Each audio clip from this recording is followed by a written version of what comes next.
오늘 아침 뉴스의 맥을 짚어드리는 시간 뉴스연구소, 오늘도 두 분의 연구위원 함께합니다. 경향신문의 박순봉 기자 그리고 김준일 시사평론가, 어서 오십시오. 안녕하세요. 안녕하세요.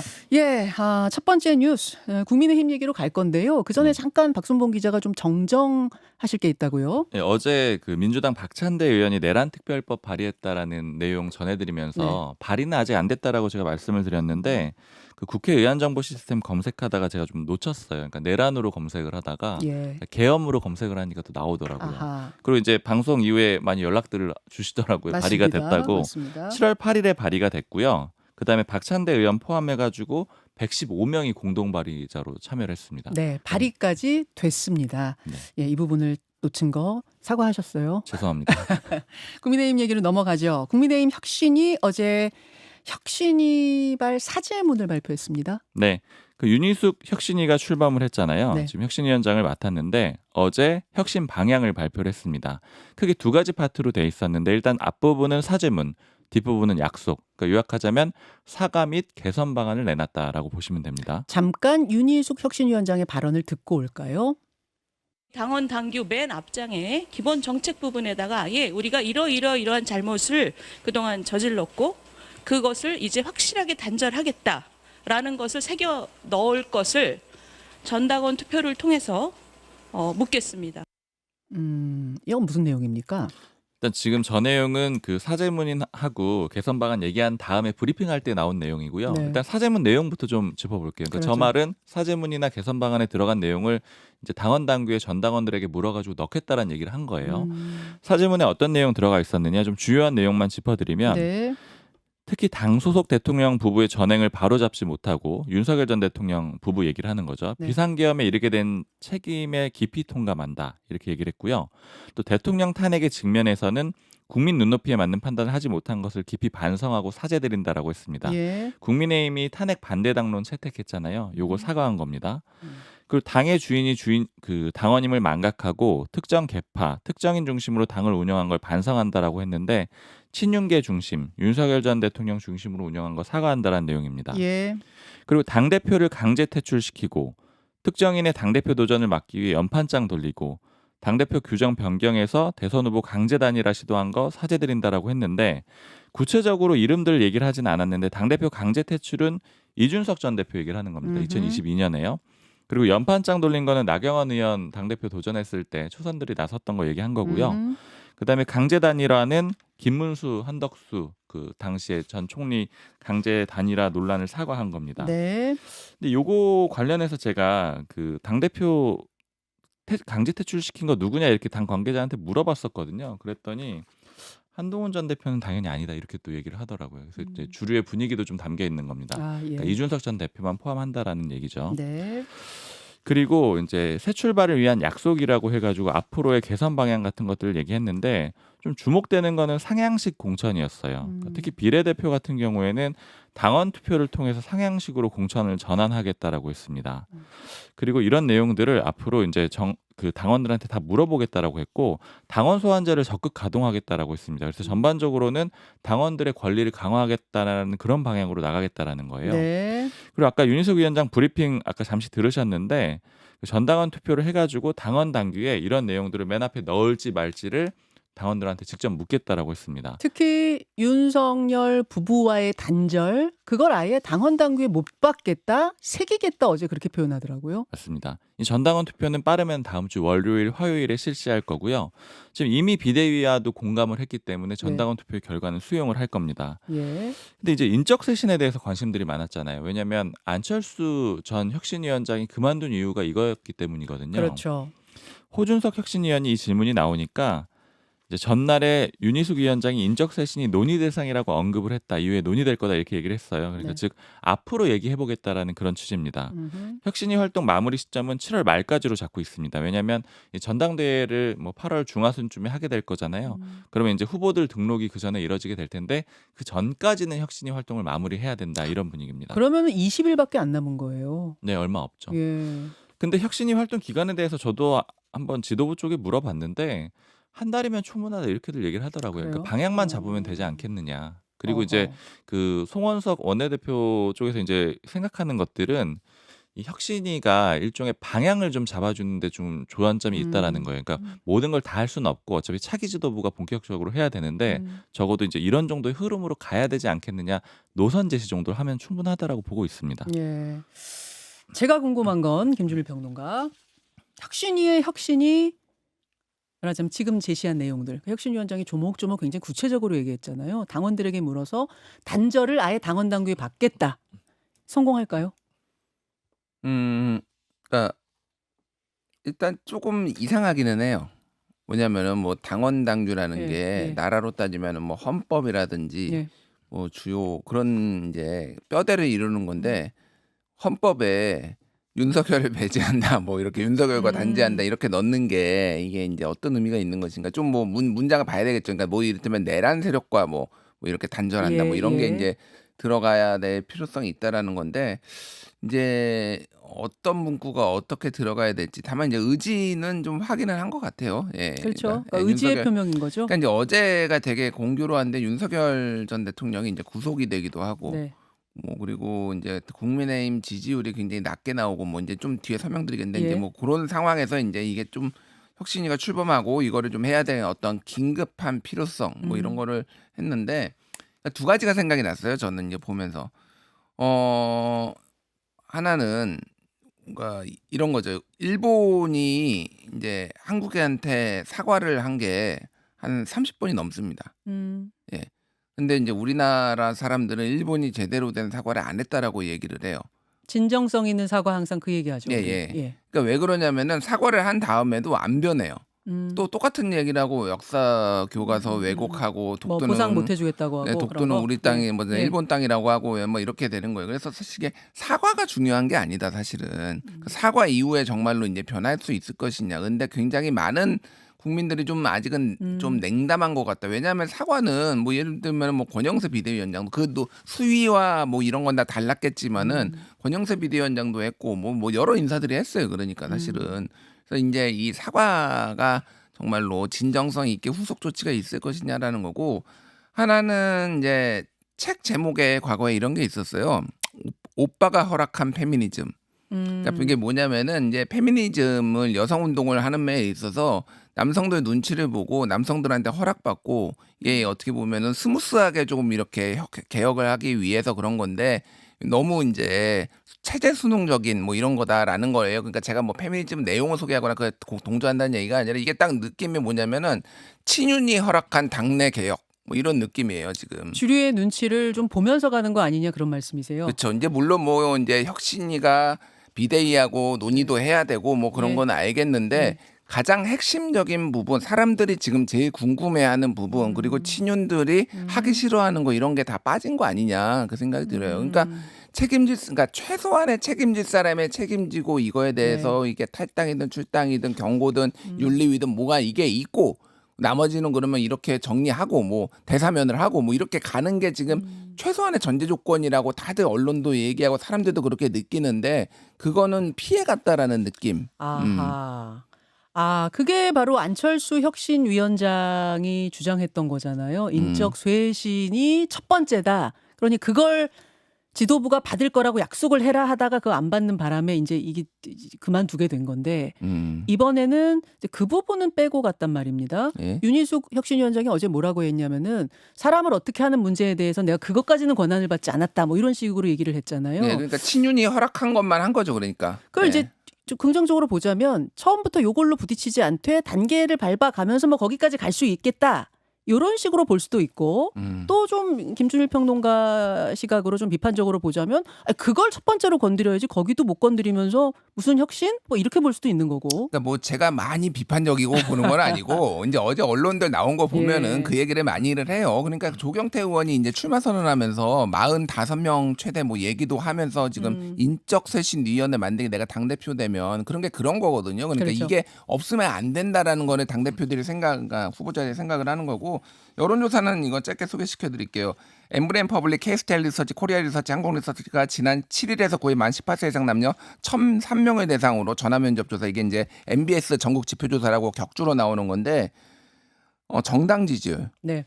국민의힘 정당 지지율이 19%인데요. 이게 어떤 의미냐면은요. 이 MBS 조사 그러니까 2020년 9월 국민의힘이 시작한 이래 10%대가 처음이에요. 맞습니다. 예. 그러니까 역대 지금 국민의힘 최저라고 보면 돼요. 그러니까 그렇죠. 그 많은 일들이 있었는데 그 중에서도 지금 최악이다. 그 정도로 지금 냉담하다. 이게 10%대로 19로 끝날 것이냐. 더 떨어질 거라고 보는 사람들이 지금 상당히 많거든요. 이게 바닥을 친 거냐? 음. 아니면 추락하는 것에는 날개가 없듯이 더 떨어질 거냐? 요거잖아요, 지금. 바닥이냐? 아니면 바닥이 저 밑에 더 있냐? 요건데 오늘 아마 이 19% 여론조사 내용 관련해서는 뒤에 오늘 준비된 뉴스게임에서도 김성태 전 의원이 하실 말씀 되게 많을 것 같은데 오늘 자세한 여론조사 내용은 중앙선거 여론조사 심의위원회 홈페이지 여러분 보시면 되고요. 조금 이어받아서 박순봉 기자. 네. 인적 쇄신이라는 것을 안철수 의원도 조경태 의원도 뭐 많은 국민의힘 사람들이 이야기하면서도 이거를 지금 건드리지 못하는 이유가 지도부가 받지 못하는 이유가 총선까지 너무 많이 남아있기 때문이다. 그런 얘기도 있더라고요. 맞습니다. 그리고 지금 체제 자체가 그 구친윤, 그러니까 주류들이 승인한 사람들이 예를 들어 송원석 원내대표가 되고 혁신위원장도 되고, 그러니까 주류 쪽에 영향을 쭉 받아서 이어지고 있는 그런 흐름 때문에 그렇고요. 그래서 이제 어제 뭐 관계자가 했던 말 중에 좀 제가 인상적이었던 거 하나 전해드리면은, 네. 그러니까 어제 분위기를 좀 쭉 물어봤어요. 그랬더니 하는 얘기가 이게 그 사죄문이 아니고 한계 인정문이다 뭐 이렇게 평가하는 사람도 있더라고요. 하하. 그러니까 이제 혁신이가 할 수 있는 범위가 여기까지밖에 안 되는 거다 이런 얘기도 하고, 그다음에 이제 쭉 아까 말씀해주신 뭐 인적 청산이 안 됐다, 그다음에 구체적 조치가 안 됐다 이런 얘기들도 있었고, 또 하나 좀 주목됐던 부정적인 반응은 네.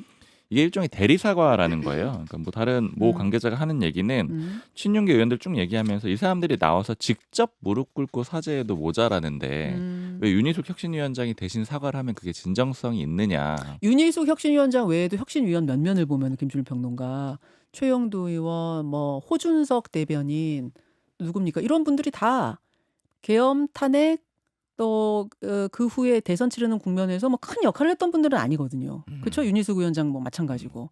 그렇기 때문에 이제 대리사가 얘기가 나오는 거죠. 맞습니다. 근데 이제 그 긍정적인 평가도 있긴 있어요. 긍정적으로 보는 지점은 뭐냐면은 일단 이렇게 발표를 해놓으면 뒤로는 못 간다라는 거예요. 그러니까 앞으로 인적 청산의 가능성도 열려 있다라는 거고, 특히 이제 모 관계자, 친한계 쪽 인사인데 하는 얘기는 그 윤희숙 위원장 같은 경우에 결국 본인 그 입지를 위해서라도 더 강한 수를 앞으로 던질 수밖에 없다라는 겁니다. 왜냐하면 이제 본인이 뭐 지방선거에서 예를 들면 뭐 서울시장이든 뭐든 도전을 하게 될 텐데 혁신 성과를 못 내면 본인이 타격을 입을 거라고 보기 때문에 앞으로 더 센 게 나올 수 있다라고도 보고 있습니다. 알겠습니다. 두 번째 이슈 국회로 가는데요.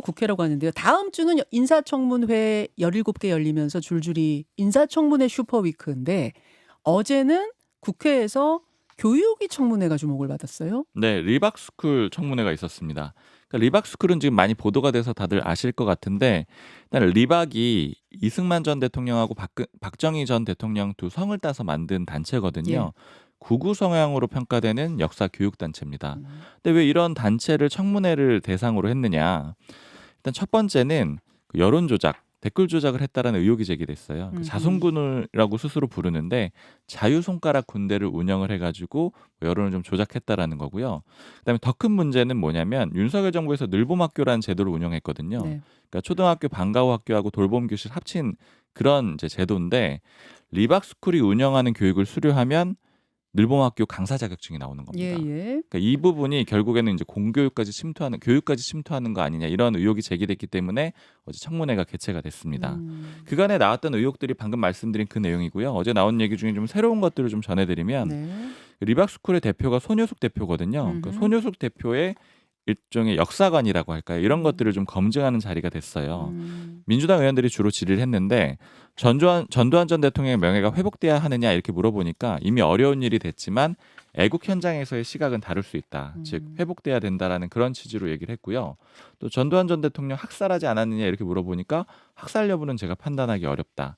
그리고 윤석열 전 대통령 지지했던 청년단체 중에 백골단이 있는데 여기도 리박스쿨이랑 관련돼 있었거든요. 그러니까 여기에 대해서 백골단이 뭐가 문제냐 이렇게 반박을 하기도 했습니다. 그리고 이제 더 주목됐던 거는 새로운 의혹이 제기가 됐는데 윤석열 대통령실이 리박스쿨과 관련이 있었다라는 그런 의혹 제기가 있었어요. 글로리 사회적 협동조합이라는 단체인데 여기가 리박스쿨 유관 기관이거든요. 근데 여기를 그 선정을 해달라, 늘봄학교 사업에 선정해달라는 대통령실의 압박이 있었다는 교육부 국장급의 증언이 어제 나왔거든요. 그러니까 지금 뭐라고 했었느냐면은 이 김천홍 그 책임 교육정책관 그 교육부 국장인데 글로리 사회적 협동조합을 챙겨달라는 요구가 있었다, 압력으로 느꼈다라고 했고요. 그 누구로부터 연락을 받았냐라고 하면 윤석열 대통령실에 있었던 교육비서관 신문규 전 비서관으로부터 연락을 받았다라고 증언을 했습니다. 예. 다만 이 단체가 평가 결과가 좋지 않아가지고 공모에서 탈락됐다라고도 얘기를 했습니다. 예. 자, 어제 리박스쿨 청문회 어떻게 보셨어요? 예. 그러니까 이제 리박스쿨이 이제 리승망 박정희 이 두 사람이 이제 평가 절하됐으니 이제 이 사람들을 좀 다시 우리가 열심히 활동을 해가지고 재평가해야 된다 뭐 이런 인 건데 뭐 그렇게 생각하시는 분들이 있는 건 문제가 아니죠. 근데 크게 보면 이제 두 가지인 것 같아요. 하나는 댓글 부대, 네. 댓글 부대가 이제 운영을 했다라는 거, 이거가 이제 여러 가지 불법 뭐 아니면 선거법 위반이 될 수도 있는 소지가 하나가 있는 거고, 하나는 이게 늘봄학교에 그러니까 소위 말해서 권력과 결탁을 해가지고 아이들 교육에까지 이제 이거를 했다라는 건데, 영향을 줬다라는 건데. 그러니까 이거는 수사 대상이 돼야 되지 않나. 지금 분위기는 그냥 단순히 이렇게 뭐 청문회가 그게 낮다라는 게 아니라 청문회에서 이 정도 밝혀졌으면, 왜냐하면 방금 얘기했듯이 권력 차원에서 이 지금 이 리박스쿨 쪽을 지원해 준 거잖아요. 늘봄학교 이제 선정을 교육부가 하는데 교육부 그러니까 용산 대통령실에서 전화가 와가지고 챙겨달라고 얘기하고, 그리고 교육부 장관의 교육정책 자문관이 또 전화가 오고, 그러면은 이거는 압력이죠. 외압이죠. 그러니까 얘기를 했지만은 그 글로리 사회적 협동조합이라는 데가 늘봄학교 사업에 지원을 했는데 52곳 중에 52등을 했어요. 네. 그래서 결국은 탈락이 됐는데 이것도 또 전화 와가지고 이것도 챙겨달라고 얘기를 하고, 이쪽에서는 또 그러니까 이제 손효숙 대표 쪽이 이쪽은 늘봄 교육연합회를 서울교대와 업무 협약을 맺어가지고 결국은 사업에 또 뛰어들었거든요. 그러니까 이런 과정들이 굉장히 불투명하다. 그리고 리박스쿨이 이제 뭐 이승만 박정희뿐만이 아니라 전두환의 명예회복도 그냥 논의를 했다, 이런 내부 문건을 또 고민정 의원이 이제 청문회 앞서서 공개를 했거든요. 예. 그러니까 이게 이제 전방위적으로 이를테면은 그러니까 뭐라고 해야 될까요? 이제 내란 뭐 이제 그 5.18 그러니까 5.17 비상겸하고 이제 독재를 했던 사람이잖아요. 특히 이제 뭐 나머지 사람도 독재 논란이 있지만은 이런 사람들까지 이제 무차별적으로 아이들한테 어렸을 때부터 이렇게 교육을 주입하려고 한 거기 때문에 굉장히 많은 부분이 조금 권력이 어떻게 개입했는지를 밝히는 게 핵심이 될 것 같습니다. 지금 5월 말에 이미 리박스쿨은 민주당에 의해서 고발이 된 상태긴 해요. 그래서 지금 말씀하신 대로 청문회는 청문회고 이 수사가 어떻게 진행이 되는지도 지켜봐야겠습니다. 경찰 수사가 진행이 되고 있습니다. 근데 예. 말씀하신 건 아마 이제 대통령실까지 수사의 범위를 좀 넓혀야 된다, 아마 그런 취지인 것 같습니다. 자, 다음 뉴스는 이제 밤사이에 들어온 뉴스입니다. 내년도 최저임금이 1,320원으로 결론이 난 거죠. 네, 결정 합의가 됐습니다. 예. 올해가 1,030원이었거든요. 290원 오른 2.9% 오른 겁니다. 인상률이 2.9%니까 역대로 보면 좀 높은 편은 아니에요. 왜냐하면 보통 정부의 첫해 인상률이 높았거든요. 뭐 예를 들어 그 윤석열 정부도 5.0%였고요. 노무현 정부는 10.3% 이런 식으로 좀 높았거든요. 네, 첫해는요. 근데 이에 비해서는 상대적으로 낮은 편입니다. 월로 환산하면은 215만 6,880원이 됩니다. 월 노동시간 209시간 기준으로 계산을 해보면 최저임금, 월 최저임금이 215만 6,880원. 215만 원 정도가 네, 되는 215만 거네요. 원 정도 되는 예, 거죠. 예. 의미가 있는 게 이 최저임금위원회에서 협의를 하는데 보통 굉장히 오래 걸리거나 그러니까 늦게 되거나 네. 아니면 합의가 안 되거나 이런 일들이 굉장히 다반사였어요. 근데 이번에 17년 만에 어제 합의가 된 겁니다. 근데 다만 완전히 합의가 된 건 아니고 이 구조가 어떻게 되어 있냐면 노사공으로 되어 있거든요. 네. 근로자, 사용자, 공익위원 이렇게 세 개 축에서 위원들이 나와 있는데 네. 이 노동자 위원, 그러니까 근로자 위원 중에 양대 축이죠. 한국노총이랑 민주노총이 있는데 민주노총 위원들은 반발해서 빠졌고 한국노총은 참여해가지고 합의가 됐습니다. 자, 김주인 평론가. 예. 1,320원 어떻게 보세요? 두 가지 이거를 주목해서 봤는데 네. 역대 첫 해에 이제 최저임금 인상률이 상대적으로 정부도 다 그렇지만 높아요. 왜 높냐면은 노동계하고의 우호적 관계 이런 것들을 고려를 했거든요. 그런데 이제 2.9%잖아요. 지금 이게 어느 정도냐면은 제일 낮았던 게 김대중 정부 때 2.7%거든요. 첫 해. 그러니까 예를 들면 김영삼 8, 김대중 2.7, 노무현 10.3, 이명박 6.1, 박근혜 7.2, 문재인 16.4. 그거는 그러니까 첫 해 기준으로 첫 해, 보시는 첫 해. 거죠. 대통령 취임 후 첫 해 기준으로 첫 봤을 해는 때. 대체적으로 예. 좀 높아요. 그 평균을 내보면 5해 중에. 그러다가 점점 내려가요. 예, 제가 말씀드린 건 뭐냐면은 김대중 정부 때 2.7인 이유가 뭔가요?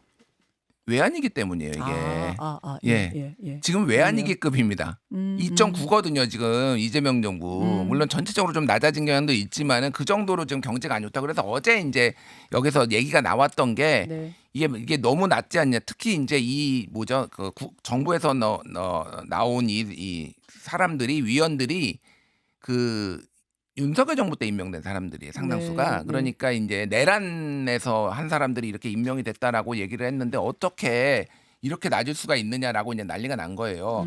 그런데 이제 경영진 측이나 이쪽에서 얘기를 한 거는 지금 너무 어렵다. 그러니까 GDP 이게 0.8% 지금 성장률 얘기 나오는데 이게 좀 아예 동결이나 지금 더 깎아야 된다 이런 얘기까지 거의 나왔거든요. 예. 지금. 이게 최저임금이라는 게 뭐 대기업 종사자들한테만 해당되는 게 아니라 음. 식당에 뭐 알바 이런 그 자영업자들에게도 다 해당이 되는 이야기이기 때문에 다 고려를 할 수밖에 없었을 거예요. 지금의 경제 상황은. 예. 그리고 이제 핵심적인 거는 또 하나는 17년 만에 뭐가 돼 민주노총이 빠지는 어쨌든 2008년 이후 처음으로 합의를 통해서 했다라는 거예요. 이거는 예전에는 노동계가 다 빠지고 그냥 일방적으로 결정을 했는데 이게 어쨌든 김영은 노동부 장관에 대한 기대 뭐 이런 것들이 아직은 노동계가 좀 남아 있다 이렇게 보면 될 것 같습니다. 여기까지 두 분 수고하셨습니다. 감사합니다. 김현정의 뉴스쇼는 시청자 여러분의 참여를 기다립니다. 구독과 좋아요, 댓글 잊지 않으셨죠? 알림 설정을 해두시면 평일 아침 7시 10분 실시간 라이브도 참여하실 수 있습니다.